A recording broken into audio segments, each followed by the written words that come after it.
da bancada, mas eu queria começar com a senhora sobre, primeiro, como é que foi esse processo da sua eleição, né? A gente sabe que a composição, a correlação de forças dentro da Câmara dos Deputados, ela não é muito favorável ao campo da esquerda e, sobretudo, os defensores da cultura.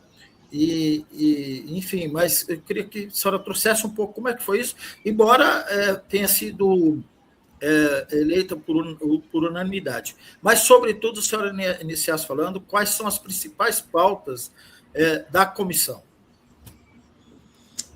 Bom, primeiro, esse processo de eleição aqui na Câmara é um processo bastante complexo, porque tem a questão da proporcionalidade das bancadas, as comissões mudam todo ano, e aí é uma conta, né? É uma conta que se faz de quais partidos vão ficar com quais comissões.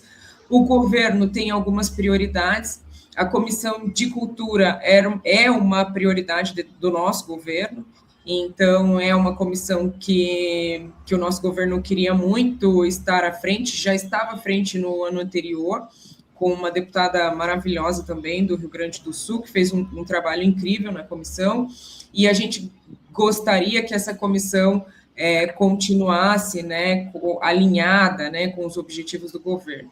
Então, essa é uma primeira coisa, né, essa prioridade do governo, e aí a proporcionalidade dentro das bancadas, então a gente tinha direito a escolher algumas comissões, e depois os parlamentares que são ligados a essa temática.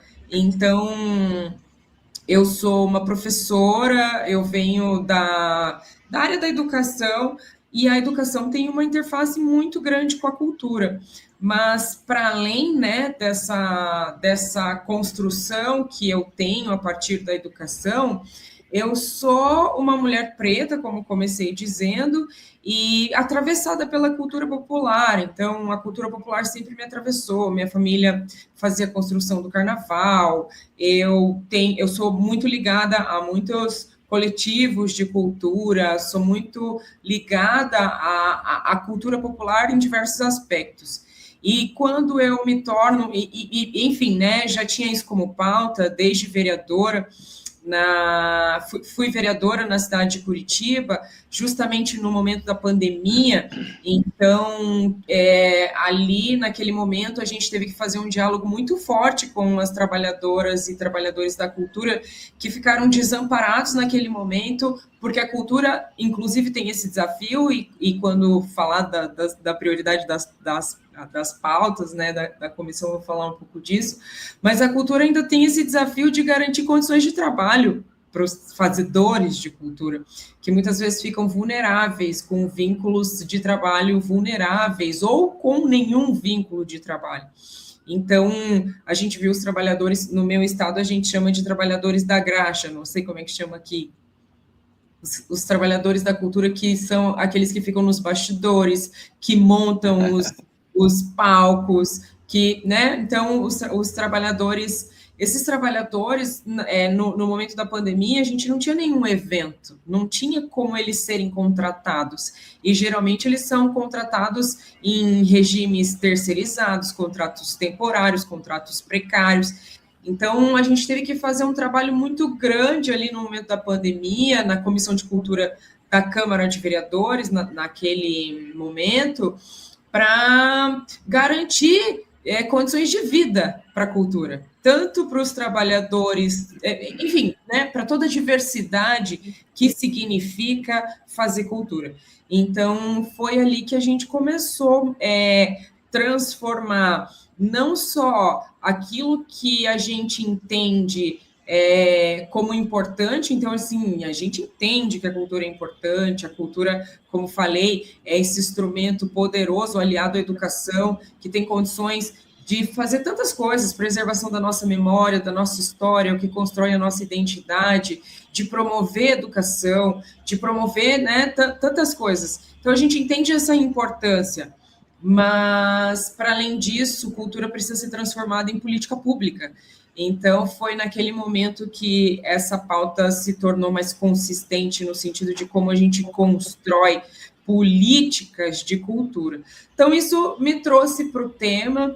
Quando eu me tornei deputada federal com o apoio, né, de muitas pessoas que fazem cultura no meu estado, e fui uma das parlamentares esse ano, até recebi um prêmio uma das que mais investiu na cultura, justamente por ter esse olhar. Um trabalho que a gente fez também foi pensar as disputas dos editais de cultura. Enfim, são tantos desafios, né? Então, acho que aqui eu já posso partir para responder a segunda pergunta, que é sobre as prioridades da comissão.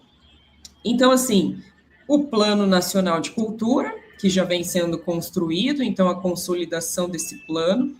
Eu, pela experiência que trago comigo, entendo que a gente pode tentar avançar um pouquinho mais em algumas questões, como, por exemplo, fazer vinculações orçamentárias. Eu sei que isso pode parecer para alguns algo impossível, eu já comentei isso com algumas pessoas, já fiz algumas conversas e as pessoas falam, né, como vamos garantir vinculação orçamentária para a cultura? Eu acho que enquanto a gente não pautar, a gente não vai conseguir. Então, acho que esse é um desafio que eu mesma me coloco, me proponho. Também por ter a experiência da educação, então sei como funciona, por exemplo, o Plano Nacional de Educação, as metas do plano. Se não houvessem vinculações orçamentárias, a gente não faria nada, né? Sim. Então, esse é um primeiro desafio, né? Essa consolidação do plano, da atualização do Plano Nacional de Cultura, mas tentar avançar nesses pontos que podem garantir que tudo aquilo que a gente colocar como meta no plano, isso aconteça, isso se efetive. Então, acho que é um desafio. Outros desafios são descentralizar, por exemplo, a Lei Rouanet, torná-la mais democrática, territorializá-la. São muitos municípios ainda que têm enormes dificuldades para acessar recursos como esses. Para além de descentralizar os recursos da Rouanet, garantir a lei Aldir Blanc. Eu também vejo que um desafio grande é trazer à tona o que é a nossa cultura popular. Eu venho de um estado que é embranquecido, é um estado conhecido como um estado branco, um estado de colonização europeia, mas essa imagem, ela é às custas da invisibilidade do povo negro que lá está, do povo indígena, caiçara, ribeirinho, quilombola. Então, existe uma cultura ainda escondida, existe uma cultura que não foi potencializada e que muitas vezes não foi sequer incentivada.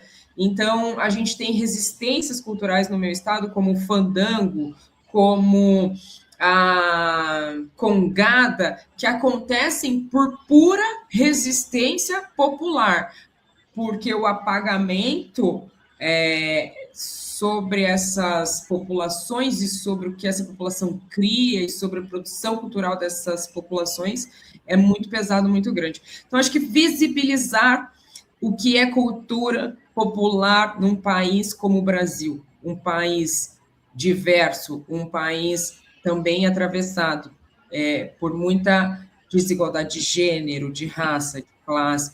Acho que são desafios da comissão.